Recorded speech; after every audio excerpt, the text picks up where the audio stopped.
Then Paul, looking earnestly at the council, said, Men and brethren, I have lived in all good conscience before God until this day. And the high priest Ananias commanded those who stood by him to strike him on the mouth.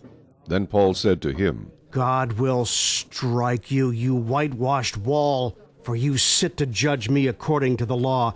And do you command me to be struck contrary to the law? And those who stood by said, Do you revile God's high priest? Then Paul said, I did not know, brethren, that he was the high priest.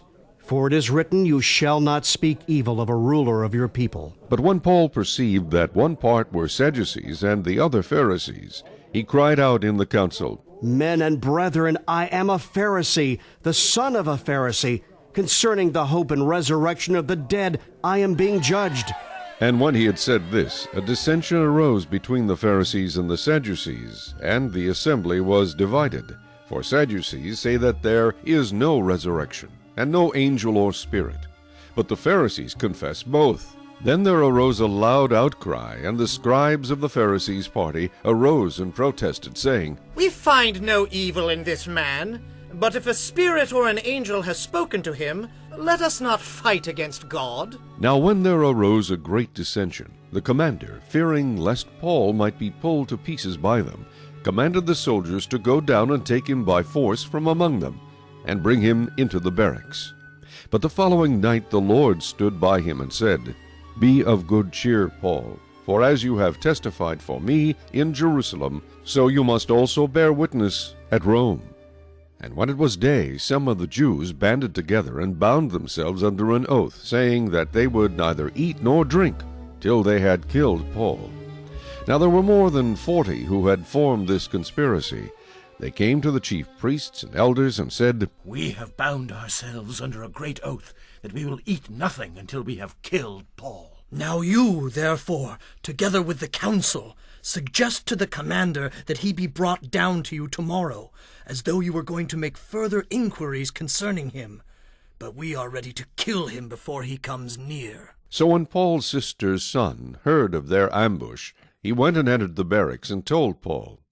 Then Paul called one of the centurions to him and said, Take this young man to the commander, for he has something to tell him. So he took him and brought him to the commander and said, Paul the prisoner called me to him and asked me to bring this young man to you. He has something to say to you. Then the commander took him by the hand, went aside, and asked privately, What is it that you have to tell me? And he said, The Jews have agreed to ask that you bring Paul down to the council tomorrow, as though they were going to inquire more fully about him.